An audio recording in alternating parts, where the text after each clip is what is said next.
नमस्कार, राम राम दोस्तों steel industry में अंगद के पाँव की तरह पैर जमाए भारतीय स्टील इंडस्ट्री में क्या इम्पैक्ट पड़ने वाला है और इसका तोड़ भारतीय इंडस्ट्री के पास है या नहीं, आज इस वीडियो में मैं बताने जा रही हूँ। भैया जी, पहले ब्राजील, फिर अमेरिका और फिर यूरोप की तरफ से भारत का स्टील एक्सपोर्ट रोकने की तैयारी हो रही है।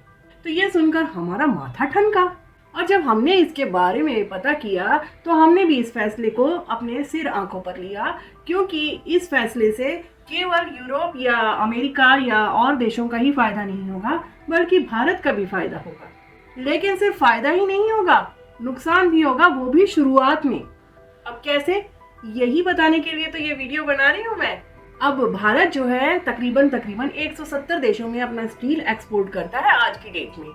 और डेटा वाइज देखा जाए तो चीन के अलावा भारत ही ऐसा देश है जो यूरोप में स्टील एक्सपोर्ट सबसे ज्यादा करता है। तो मतलब ये कि भारतीय स्टील इंडस्ट्री कोई अंडे का बादशाह तो है नहीं जिस पर पड़ने वाले इम्पैक्ट की उसे समझना हो। तो भाई साहब, यूरोप में कुछ दिनों पहले एक फैसला लिया गया और उस फैसले के तहत यह डिसीजन लिया गया कि 2030 तक जो यूरोप के अंदर ग्रीन हाउस एमिशन है उसका लक्ष्य 40% से बढ़ाकर 55% तक कटौती की जाए। कटौती, जी हाँ। और इसी मिशन में कटौती करने के लिए CBI यानी कार्बन बॉर्डर एडजस्टमेंट मैकेनिज्म को लाया गया है, जिसके तहत जो कंपनी यूरोप में स्टील प्रोडक्शन करती है और स्टील प्रोडक्शन के दौरान जो कार्बन बाहर निकलता है उसे कंट्रोल किया जाएगा। और इसके अलावा अगर कंपनी कार्बन प्रोड्यूस कर रही है तो उसे सरकार से कार्बन क्रेडिट्स खरीदने पड़ेंगे। मतलब ये कि जो कंपनियां अपनी चावल की खिचड़ी, तो मेरा मतलब अपनी स्टील की खिचड़ी पका रही हैं, उसके बदले में जो धुआं उड़ा रही हैं, तो सरकार को उसके बदले में कुछ नगर नारायण की सेवा करनी होगी, तभी वो स्टील बनाते हुए, मेरा मतलब स्टील की खिचड़ी बनाते हुए काला धुआं उड़ा सकती हैं। और भैया जी, अभी तक ये रूल सिर्फ यूरोप के अंदर था, लेकिन अब ये रूल यूरोप के बाहर भी लागू होने वाला है। देखा जाए तो अगिया बेताल बने ग्लोबल वार्मिंग को कंट्रोल करने के लिए ये डिसीजन बहुत सही है। लेकिन भाई साहब, पुष्पा की तर्ज पर जो भारतीय कंपनियां यूरोप के अंदर काम कर रही थी, उन्होंने भी डिसीजन लिया कि मैं झुकेगा नहीं साला। तो उन्होंने भारत, चीन जैसी अन्य देशों के अंदर अपनी कंपनियां सेटअप करने का सोचा, जहां कार्बन एमिशन को लेकर कोई खास कानून नहीं है। इससे वे आसानी से कार्बन प्रोड्यूस करते हुए साफ स्टील को यूरोप के अंदर एक्सपोर्ट कर सकते थे।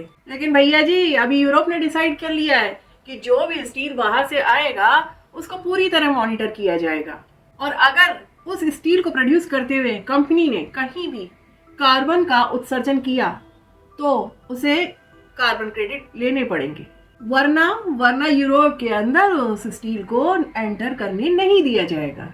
माना जा रहा है कि यूरोप का ये अचानक लिया हुआ फैसला बहुत बड़ा फैसला है, जिससे भारतीय स्टील इंडस्ट्री पर काफी इम्पैक्ट पड़ सकता है। तो भारतीय कंपनियों के तो दिल के अरमा आंसुओं में बह गए, लेकिन हमारी समझ में उनके यह आंसू पूरी दुनिया के लिए अच्छे हैं। यूरोप की number 1 largest steel company Tata steel ही है, और इसके अलावा Arcelor Mittal, JSW steel, Jindal जैसी कई कंपनियां हैं जो यूरोप में अपना स्टील एक्सपोर्ट करती है। लेकिन भारत के अंदर तो पोल्यूशन क्रिएट कर रही हैं, और भारत के टोटल स्टील प्रोडक्शन का 27% हिस्सा जो है वो यूरोप में एक्सपोर्ट किया जाता है, जिसकी वैल्यू 2022 में करीब 8.2 बिलियन US डॉलर थी। अभी तक जो भारतीय कंपनियां यूरोप के अंदर काम कर रही थी वो यूरोप के रूल्स रेगुलेशन के अनुसार काम कर रही थी, यानी कार्बन क्रेडिट खरीद भी रही थी। लेकिन जो कंपनियां भारत में इंद्र का अखाड़ा समझकर काम कर रही थी, असली विपत्ति तो उनके सिर पर पड़ी है, और यह इम्पैक्ट भी उन पर पड़ने वाला है।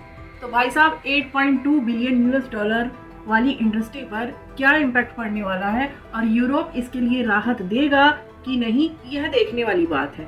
और स्ट्रिक्टली इन चीज़ों को अगर फॉलो किया जाए तो डेफिनेटली हमारा जो क्लाइमेट चेंज है उसको कंट्रोल किया जाएगा। तो भैया जी, समझ लीजिए इन सारी बातों को।